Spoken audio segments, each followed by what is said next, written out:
They say you should never pay for your own humiliation. But that night, I paid $3,500 for mine, and it was worth every single cent. I should have known something was wrong the moment I walked into Le Corbeau, Portland's most exclusive French restaurant.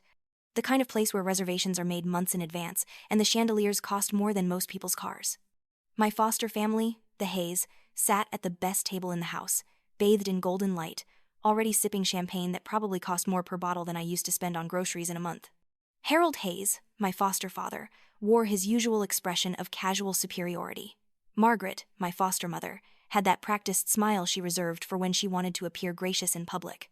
My foster siblings, Victor and Elaine, were already exchanging those knowing glances that always preceded something cruel. I wore my best dress, a simple navy blue sheath I had bought on sale 2 years ago.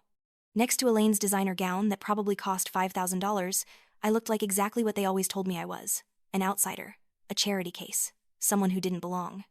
The hostess led me toward their table, and I felt every eye in the restaurant follow me. My heart was already pounding, that familiar anxiety that had been my constant companion since the day I was placed in their home at age 7. I was 28 now, and still, their presence made me feel like that scared little girl again. But I had learned something over the years. I had learned to hide my fear behind a mask of composure. I reached the table and smiled. No one smiled back. Elaine stood up first. She was 26, 2 years younger than me, and she had perfected the art of cruelty the way other women perfected their skincare routines. She picked up her wine glass, red wine that looked like blood in the crystal, and her cold eyes locked onto mine. "Clarabelle," she said, her voice carrying across the suddenly silent dining room, "I think you should find another table. This dinner is for real family. You don't belong here." The laughter that followed was the kind that cuts through skin and reaches bone. It echoed off the vaulted ceilings, bounced off the marble floors, and settled somewhere deep in my chest where I kept all the other wounds they had given me over the years. Harold and Margaret didn't even pretend to object. They just smiled, those contemptuous little smiles that said they agreed with every word. Victor, my foster brother who was 30 and had never worked a real day in his life, actually started clapping, applauding his sister's performance. I stood there for what felt like an eternity but was probably only seconds. My throat tightened, my vision blurred slightly at the edges, but I didn't cry. I had learned long ago that my tears only entertained them. Instead, I straightened my spine. I looked each of them in the eye, one by one, and I let them see something they had never seen before. Not sadness, not shame, but challenge, quiet, burning defiance. Then I turned and walked to a small table near the entrance, a table meant for people waiting for their reservations, and I sat down. From there, I had a perfect view of their entire party. I could see everything, and more importantly, they could see me watching. The dinner continued. They laughed louder, drank more champagne, ordered the most expensive items on the menu: lobster thermidor, wagyu beef, foie gras that cost more than most people's weekly paychecks. They were performing for me now, showing me exactly how much they were spending, exactly how little I meant to them. I sat alone at my small table. The waiter, embarrassed, brought me a glass of water and a menu. I ordered a simple salad and soup, nothing expensive. I wasn't hungry anyway. My stomach was tied in knots that had been forming for 21 years. 21 years since my parents died in a car accident and I was placed with the Hayes family. They had seemed so kind at first, so eager to give a traumatized 7-year-old girl a home. What I didn't know then was that they had been paid generously for taking me in. What I didn't know was that my parents had left me a trust fund of $600,000, meant to cover my upbringing, my education, my future. What I didn't know was that the Hayes family had stolen every single penny. As I watched them celebrate their cruelty, memories flooded back, memories I had tried so hard to bury. I remembered being 8 years old, standing in the kitchen while Elaine got a birthday party with a pony and a bounce house, and 200 guests. I got a cupcake from the grocery store bakery and was told to eat it in the garage so I wouldn't disturb the real celebration. I remembered being 10 and needing glasses so badly I was getting headaches every day at school. Margaret told me I was being dramatic. I went an entire year squinting at the blackboard until a teacher finally called child services. Only then did I get glasses, the cheapest frames available, and I was reminded daily what a burden the expense had been. I remembered being 13 when Victor got a brand new sports car for his 16th birthday. The entire family went to the dealership to watch him drive it home. That same week, my only pair of sneakers fell apart, the soles literally separating from the uppers. I was told to use duct tape to fix them. I walked to school 3 miles each way in duct-tape shoes while Victor drove past me in his BMW. I remembered being 14 and being moved out of the already small bedroom I shared with cleaning supplies into what was essentially a converted storage closet. It was cold in winter, stifling in summer, and barely big enough for a twin mattress on the floor. Elaine needed my old room, even though it was barely bigger than a closet itself, because she wanted a walk-in closet for her expanding wardrobe. I remembered being 15 and asking if I could join the school drama club. Margaret laughed in my face. Clubs cost money, Clarabelle. Money we're already spending to feed and clothe you. Don't be greedy. I remembered being 16 and getting my first period. I had to use toilet paper because Margaret refused to buy me proper supplies. You can use mine when I'm done with them, Elaine had said, tossing me her used pads like I was a dog begging for scraps. I remembered being 17 and getting a full scholarship to Portland State University. I was so proud, so excited. Harold told me I couldn't go. I needed to work, to contribute to the household, to pay back everything they had spent on me. I got a job at a diner instead, working double shifts, and every penny went to the Hayes family for room and board.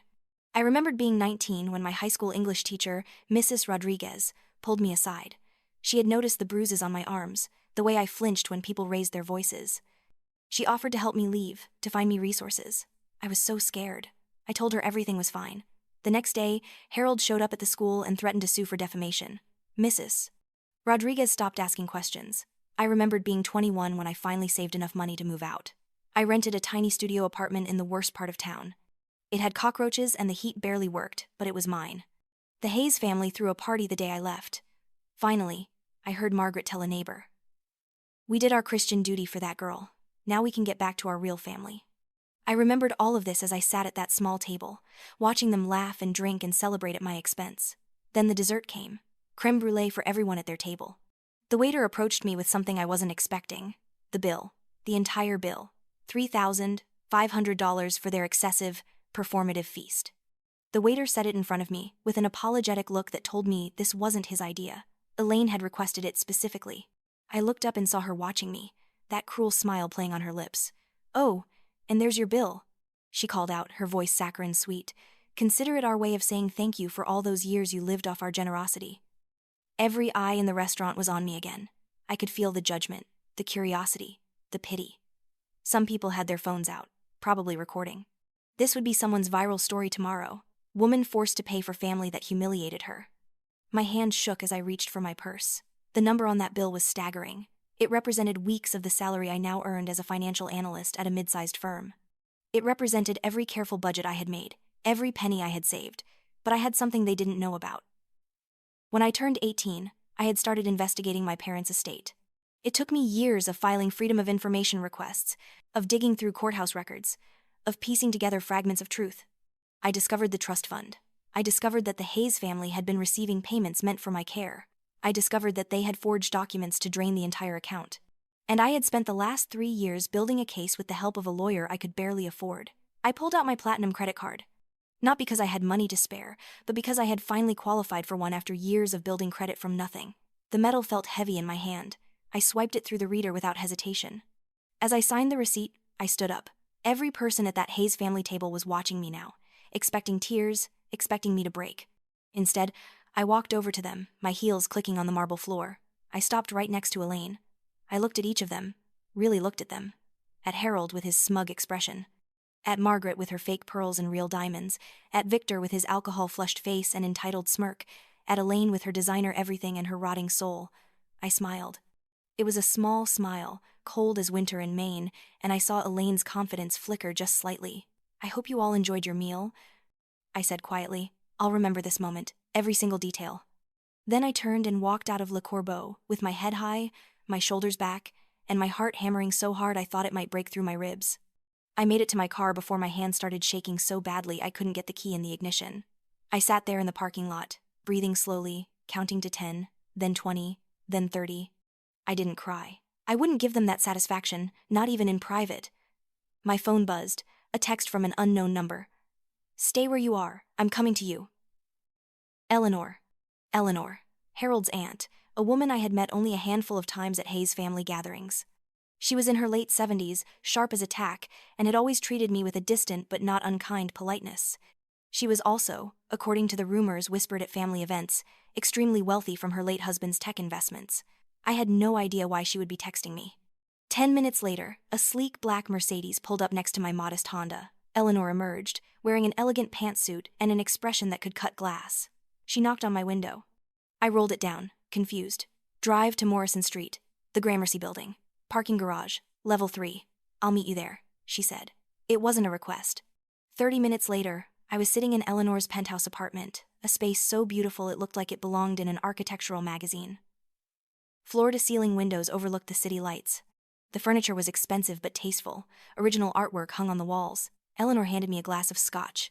I don't usually drink hard liquor, but I took it. I left the restaurant right after you did, she said, sitting across from me in a leather chair. What they did tonight was unconscionable. But I need you to know something. It wasn't the first time I've seen them treat you like that. I looked up, startled. She continued. I've watched for years. I thought perhaps I was imagining it, that family dynamics were complicated, that it wasn't my place to interfere. But tonight made it clear. I can no longer remain silent. She reached for a folder on the coffee table and handed it to me. Yesterday, I signed a new will. My entire estate, all my assets, all my investments, my properties, everything goes to you, Clarabelle. Not a single cent to Harold, Margaret, or their children. I stared at her, unable to process the words. I don't understand. You don't need to understand. You just need to accept that someone finally sees you, really sees you, and recognizes that you deserve so much more than you've been given. My throat tightened. Why? Because, Eleanor said, her voice firm, I have no children of my own. Because my nephew and his family are greedy, cruel people who have squandered every advantage they've ever been given. And because you, despite everything they've done to you, managed to put yourself through community college, get a degree, build a career. You did all of that while they tried to crush you. She pulled out another document. And this is evidence that they stole $600,000 from your trust fund. I've had investigators working on this for 6 months. Bank records, forged signatures, false expense reports, everything you need to take them to court. I couldn't breathe. The papers in my hands felt surreal. I'm dying, Clarabelle, Eleanor said matter-of-factly. Pancreatic cancer. I have perhaps 6 months, maybe a year if I'm lucky. I won't live to see justice served, but I can set the wheels in motion. I don't know what to say. Don't say anything. Just promise me you'll fight. Promise me you won't let them win. I looked at this woman who barely knew me but was offering me everything. I promise. What I didn't know then was that Eleanor had no intention of waiting 6 months. The very next day, she called a press conference. I woke up to my phone exploding with notifications. Eleanor had gone to the media. Not gossip blogs or tabloids, but legitimate news outlets. She had exposed everything. The stolen trust fund. The years of documented neglect and abuse. The lavish lifestyle the Hayes family had funded with money meant for an orphaned child. And she had announced her will publicly. By noon, it was the top story on every local news channel. By evening, it had gone national. The Hayes family's response was immediate and vicious. Within 24 hours, they had hired Marcus Chen, one of the most ruthless lawyers in the Pacific Northwest, a man known for destroying opponents in inheritance disputes. The legal fees alone would cost them hundreds of thousands, but they didn't care. This was about control, about winning, about making sure I stayed in my place. Then came the media campaign. Elaine appeared on a local morning show, tears streaming down her face. Clarabelle was always troubled, she sobbed. We tried so hard to help her, to give her a good home. We spent our own money on her education, her clothes, everything. And this is how she repays us? By manipulating our elderly aunt? She spun elaborate lies. I was a thief who stole from their home. I was manipulative, always playing the victim to get attention. I had even, she claimed with a straight face, made inappropriate advances toward their gardener when I was 17, then tried to blackmail the family when they confronted me. Every word was a fabrication. But Elaine sold it beautifully, with just the right amount of wounded dignity. Victor went on social media. He posted old photos of me from high school, carefully selected ones where I looked awkward or unhappy, and spun stories about each one. Here she is, after we bought her a new coat, and she complained it wasn't designer brand. The truth was, that photo was taken after they gave me a coat from the thrift store that was 2 sizes too small and smelled like mothballs. They hired a private investigator who dug through my entire life. They found an old boyfriend who was willing to say I was emotionally unstable. They found a former coworker who claimed I was difficult to work with. They were building a narrative that I was a disturbed, ungrateful person who was taking advantage of a sick old woman. The online harassment was relentless. Strangers sent me death threats. People showed up at my workplace, screaming accusations. Someone spray-painted liar on my car, but Eleanor had prepared for this. She introduced me to her own legal team, led by a woman named Patricia Morrison, who specialized in estate law and had never lost a case. Patricia was 55, had steel gray hair, and the kind of confidence that came from knowing she was the smartest person in every room. They're going to try to destroy you, Patricia told me at our first meeting. They're going to dig up every mistake you've ever made, every moment of weakness, and they're going to use it to paint you as unworthy. Our job is to show the truth. The truth was overwhelming. Patricia's team had been working with Eleanor for months. They had bank records showing exactly how the Hayes family had siphoned money from my trust fund. They had expense reports where they claimed $50,000 for my private education when I had actually attended public school. They had documents showing they bought luxury cars and vacations while reporting these as expenses for my care. They also had witnesses. Mrs. Rodriguez, my high school English teacher, gave a deposition about the bruises she'd seen, the threats Harold had made. A former housekeeper named Rosa came forward with stories of how I was treated, how I was fed leftovers while the family ate elaborate meals, how I was forbidden from using the main bathroom and had to use the one in the basement. They had my medical records showing malnutrition and untreated health issues during my time with the Hayes family.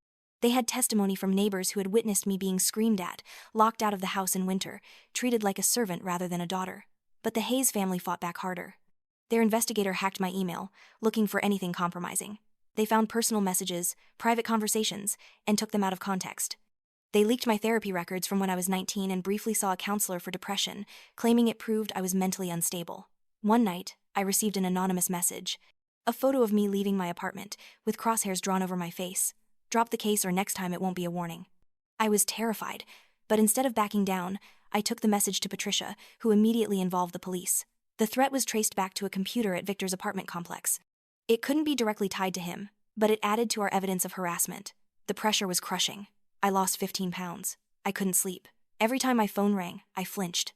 But Eleanor called me every single day. "Don't you dare give up," she would say. "They're scared. That's why they're fighting so dirty. They know they're going to lose." 6 months after that humiliating dinner, we went to trial. The courthouse was packed. Media everywhere. Cameras capturing everything. The Hayes family arrived in designer clothes, playing the part of the wronged, respectable family. Harold wore an expensive suit and an expression of wounded dignity. Margaret clutched a handkerchief. Victor and Elaine flanked them, the picture of concerned, loving children. I wore a simple gray suit, one I had bought specifically for this trial. I looked professional, composed. Inside, I was falling apart. The trial lasted 2 weeks, but it felt like a lifetime. Patricia Morrison was brilliant. She methodically presented every piece of evidence. Bank statements showing the exact dates and amounts of money taken from my trust fund. Forged signatures that handwriting experts confirmed were fakes. Expense reports that any reasonable person could see were fraudulent. Then came the witnesses. Rosa, the former housekeeper, took the stand. She was in her 60s now, her hands shaking as she swore to tell the truth. But her voice was strong. "I worked for the Hayes family for 8 years," she said. "I saw how they treated Clarabelle. She was given the smallest portions at meals, often just scraps. She wore hand-me-downs that didn't fit. She was made to do chores that their biological children never had to do. I once saw Margaret slap her across the face for accidentally breaking a plate, then tell her she was lucky they didn't send her back to foster care. The Hayes lawyer tried to discredit her, suggesting she was being paid to lie. Patricia produced Rosa's termination letter. She had been fired for giving me extra food from the kitchen. Mrs. Rodriguez testified about the bruises, the way I flinched at loud noises, the obvious signs of abuse she had tried to report. She cried on the stand when she described how Harold had threatened to sue her into bankruptcy if she didn't back off. A child psychologist reviewed my case files and testified about the long-term effects of emotional abuse and neglect. A financial expert walked the jury through exactly how much money had been stolen and how it had been spent on luxury items for the Hayes family. Then Eleanor took the stand. She was visibly weak now, the cancer taking its toll. But her mind was sharp, her words cutting. "I have watched my nephew's family for decades," she said. "I've watched them lie, cheat, and manipulate to get what they want. When Clarabelle came into their home, I thought perhaps they would finally do something good, something selfless. Instead, they saw a vulnerable child as a paycheck. They took money meant to give her a future, and used it to buy themselves cars and vacations and jewelry." Marcus Chen, the Hayes lawyer, tried to suggest Eleanor was being manipulated, that her illness had affected her judgment. Patricia produced medical records from 3 independent doctors, all confirming Eleanor was completely mentally competent. She produced receipts showing Eleanor had been investigating the Hayes family's finances for over a year, long before she got sick, proving this wasn't a rash decision. Then came the bombshell. Patricia played a video in court. It had been recorded by a security camera Eleanor had secretly installed in her own home during a family gathering 3 months before the restaurant incident. In it, the Hayes family sat in Eleanor's living room, drinking her expensive wine, eating her food, and talking about me. "That little parasite actually thinks she's part of this family." Elaine's voice came through clearly. "I can't wait until Aunt Eleanor dies and we get everything. We'll finally be done pretending." "We've earned it," Victor added. "All those years pretending to care about that orphan brat. We deserve compensation." Harold's voice, cold and calculating. Just keep playing nice until Eleanor's gone. Then we cut Clarabelle off completely. She gets nothing. Margaret laughed. She should be thanking us. We kept her fed and housed. That's more than her real parents could manage, dying and leaving her behind like that. The courtroom went absolutely silent when the video ended. Several jurors looked physically ill. The Hayes family's lawyer tried to object, claiming the recording was illegal. The judge overruled him. It had been recorded in Eleanor's own home with her own security system. It was perfectly legal. But Elaine couldn't control herself. She stood up in the middle of the courtroom, her face purple with rage. "That's not fair," she screamed. "Everything we said is true. She is a parasite. She was nothing when she came to us, and she's still nothing. That money should be ours. We earned it by putting up with her for all those years." The judge banged his gavel. "Miss Hayes, sit down immediately or you will be held in contempt." But Elaine was beyond reason. "She's a manipulative little snake. She's poisoned Aunt Eleanor against us. She doesn't deserve anything. She's just trash that we had to pretend to care about." Bailiffs had to physically restrain her. She was removed from the courtroom, still screaming obscenities. The entire outburst was captured on camera, broadcast live, and would be replayed on every news channel for days. It was time for me to testify. I walked to the stand on legs that felt like water. I placed my hand on the Bible and swore to tell the truth. Then I sat down and looked directly at the jury. Patricia asked me gentle questions. What was it like living with the Hayes family? How did they treat me? What did I know about my trust fund? I answered honestly. I told them about the cold storage closet, the duct-taped shoes, the meals made from scraps, the birthdays that passed unacknowledged while Elaine got parties with hundreds of guests, the time I got pneumonia and wasn't taken to a doctor for 5 days because Margaret said I was faking, the way they made me work at the diner and took every penny I earned. Then Patricia asked me why I was pursuing this case. I took a breath. "I'm not here for revenge," I said. "I'm here because there are thousands of children in foster care and adoptive homes right now who are being treated the way I was treated.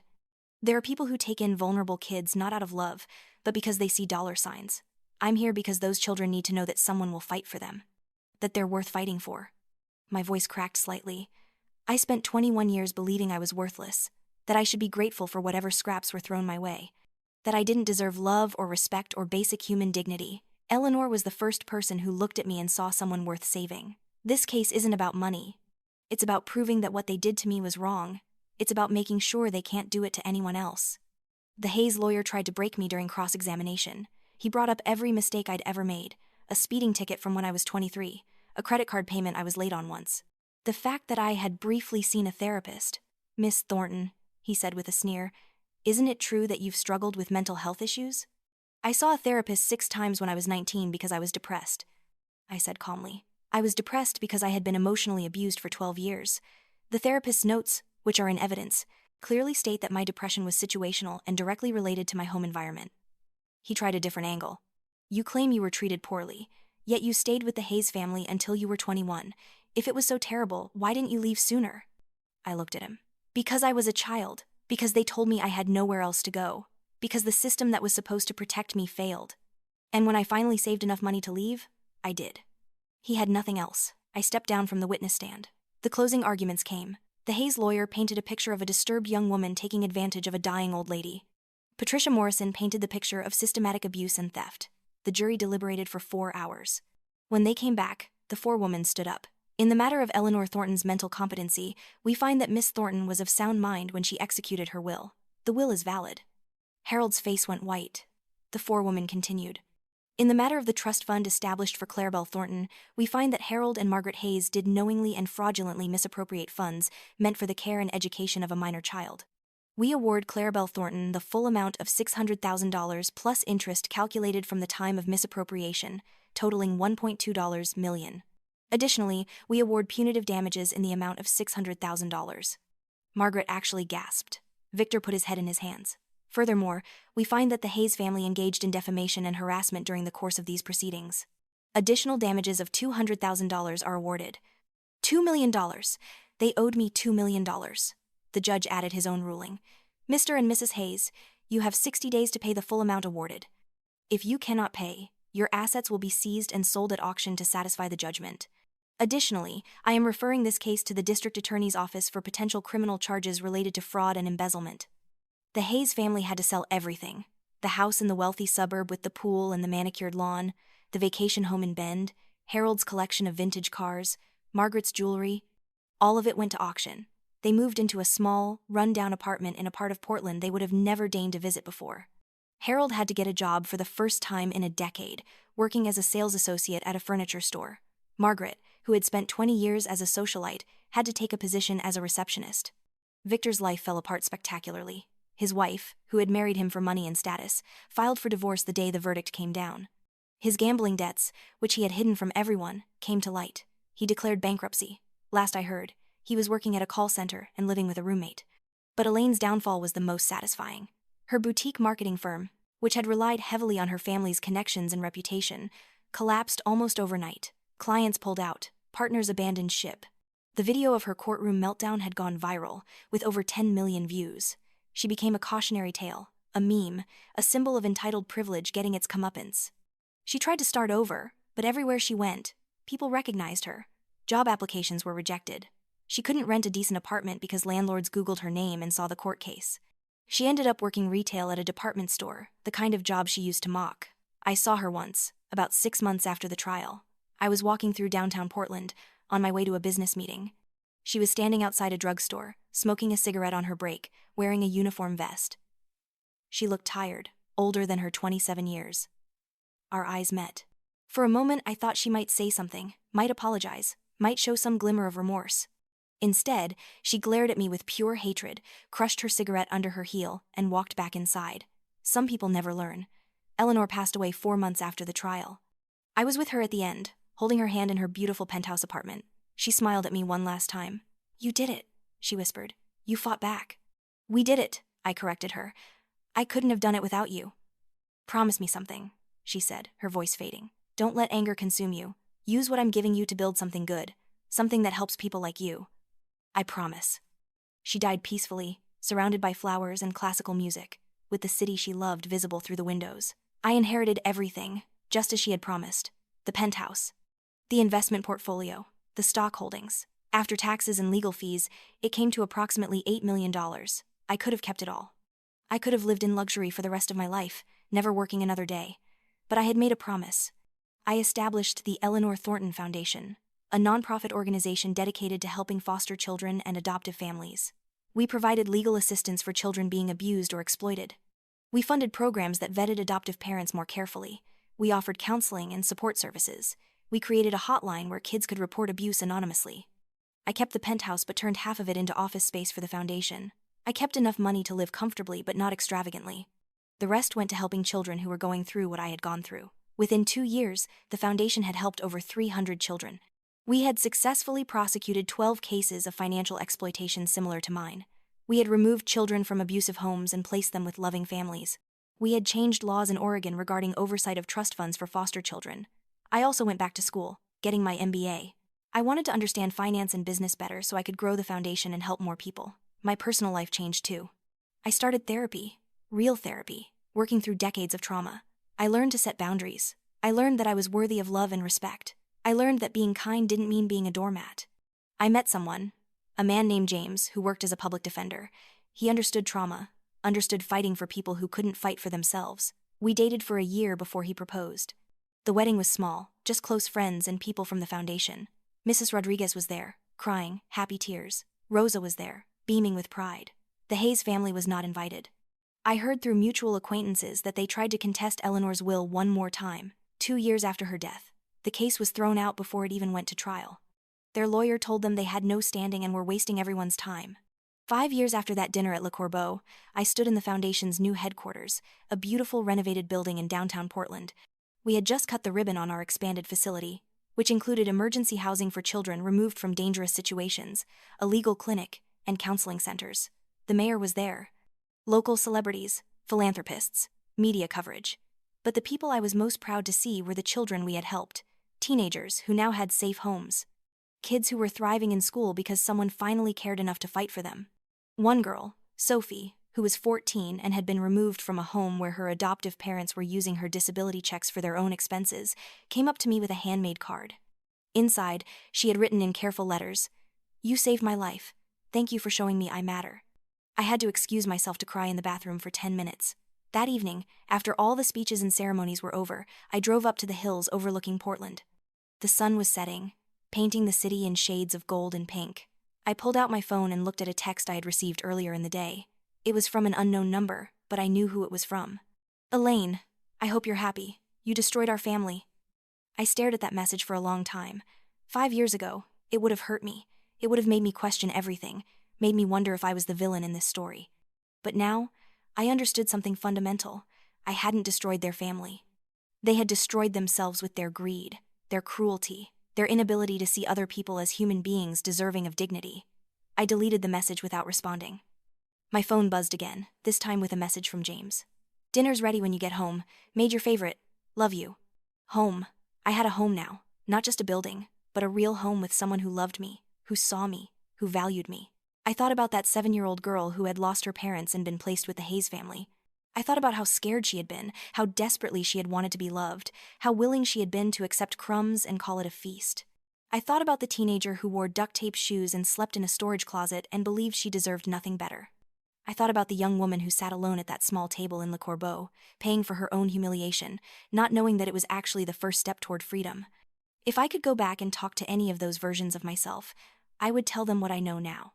That survival isn't the same as living. That being strong doesn't mean accepting abuse.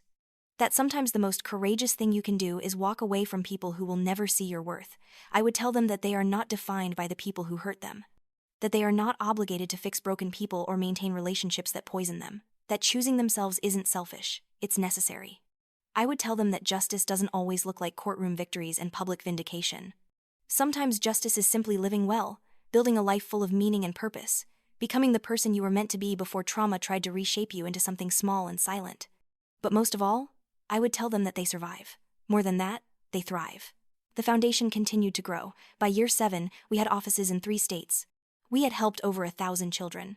We had trained social workers, educated judges, and changed the way the foster system handled financial oversight.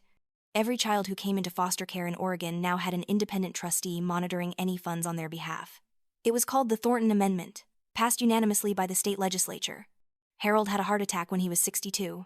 He survived but was left with significant medical bills that insurance didn't cover. I heard through the grapevine that he tried to reach out to me for financial help. The message never got past my assistant, who knew my boundaries and protected them fiercely. Margaret developed dementia in her late 60s.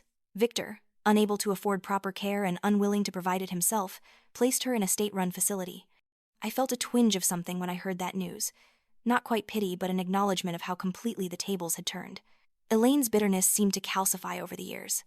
She never remarried, never rebuilt her career, never seemed to move past blaming me for her downfall. I heard she started a blog about false abuse allegations and parental rights, positioning herself as a victim of a corrupt system. It had about 30 followers. I stopped following their stories after a while. They became irrelevant to my life, cautionary tales I sometimes referenced when speaking at conferences about foster care reform, but not people I thought about in my daily existence. James and I had 2 children.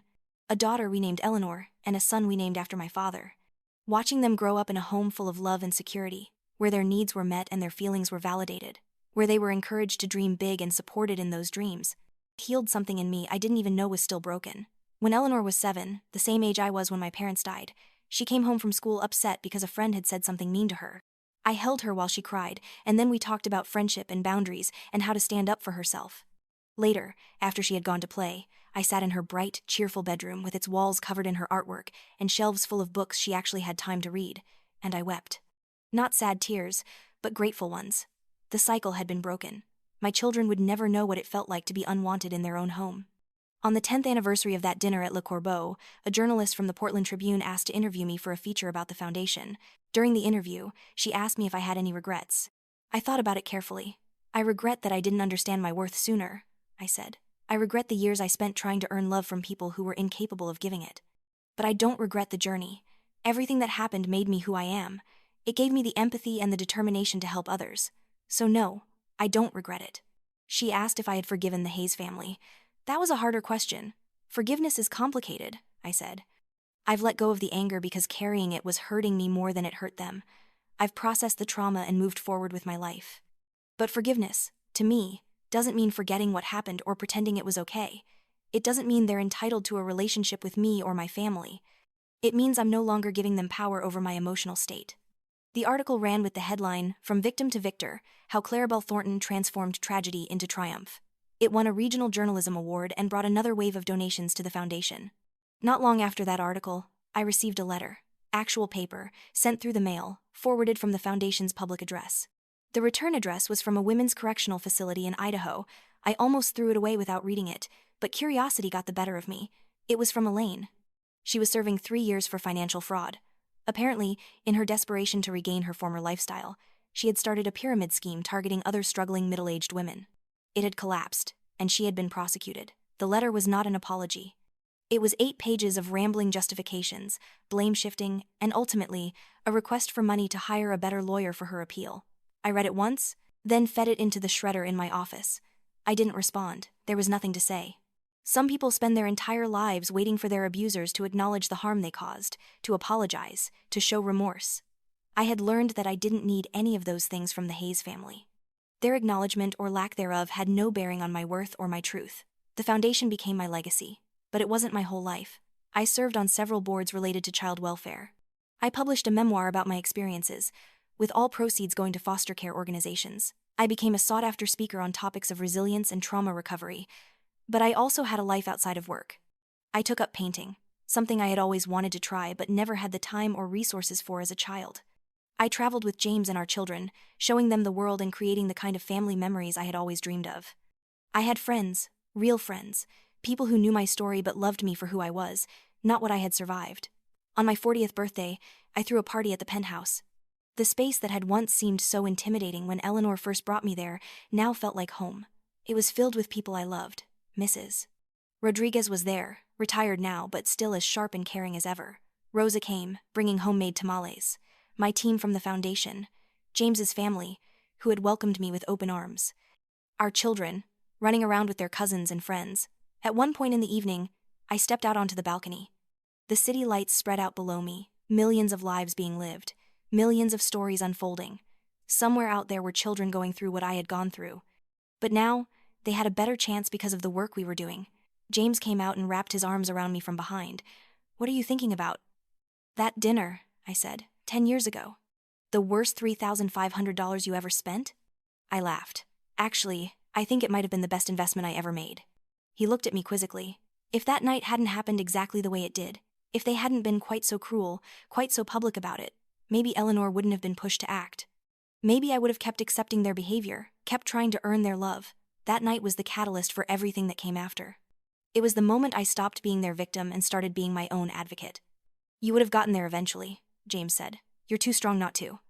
Maybe, but it might have taken years longer. More years of my life wasted on people who didn't deserve my energy. We stood there for a while, watching the city. Inside, I could hear laughter, music, the sound of my daughter telling a joke and everyone cracking up. "Do you ever wonder what your life would have been like if your parents hadn't died?" James asked softly. I had thought about that. Of course, in therapy, in quiet moments, in dreams. Sometimes, I think I would have been happy, loved. But I also think I might have been ordinary. Not that there's anything wrong with ordinary, but I wouldn't have developed this fire, this need to fight for others. My parents' death led to my placement with the Hayes family, which led to Eleanor, which led to the foundation, which has helped so many children. It's all connected. You found meaning in the suffering. I had to. Otherwise, what was it all for? Later that night, after everyone had gone home and the children were asleep, I sat in Eleanor's old study, which I had kept exactly as she left it. Her books were still on the shelves. Her reading glasses on the desk. I came here sometimes when I needed to feel close to her, to remember that I had been seen and valued by someone who barely knew me. There was a framed photo on the desk of Eleanor and me, taken about a month before she died. We were both smiling, her hand on my shoulder. Behind us, you could see the Portland skyline. "I hope I'm making you proud," I whispered to the photo. My phone buzzed. A text from one of our foundation's caseworkers. "Just got an emergency placement. 7-year-old girl, parents died in accident. Being placed with relatives who seem more interested in the survivor benefits than the child. Reminded me of your story. Can we help?" I typed back immediately. "Absolutely. Get me all the details. I'll handle it personally." Some cycles were meant to be broken, and I would spend the rest of my life making sure they were.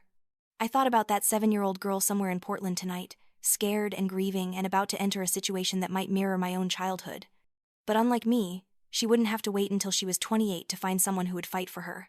She would have an entire organization ready to protect her interests, to make sure her parents' legacy went to her future, not someone else's greed. That was Eleanor's real gift to me. Not the money, though. That had been life-changing. but the model of what one person could do when they decided to act, when they chose justice over comfort, when they used their resources to protect the vulnerable. I looked around the study one more time, then turned off the light. Tomorrow, I would start fighting for another child. Tonight, I would sleep peacefully in my home, next to my husband, under the same roof as my children. I had fought for this life. I had earned every moment of peace, every moment of joy, every moment of security, and I would never, ever take it for granted. The Hayes family had tried to make me believe I was nothing. They had tried to convince me that I should be grateful for their cruelty, that I deserved nothing better, that my worth was measured by their approval. They were wrong. I was not nothing. I was not worthless. I was not a burden or a parasite or any of the other ugly names they had called me. I was Clarabelle Thornton. I was a survivor. I was a fighter. I was a founder of an organization that had changed thousands of lives. I was a wife, a mother, a friend. I was exactly who I was meant to be. And that dinner at Le Corbeau, that humiliating, expensive, painful dinner, had been the beginning of my real life. The life where I chose myself. The life where I set boundaries. The life where I refused to accept cruelty as love. $3,500 for a meal I barely touched, but priceless for the freedom it bought me. I would remember that moment for the rest of my life. Not with pain, but with gratitude. Because that was the night I stopped waiting for permission to value myself. That was the night everything changed.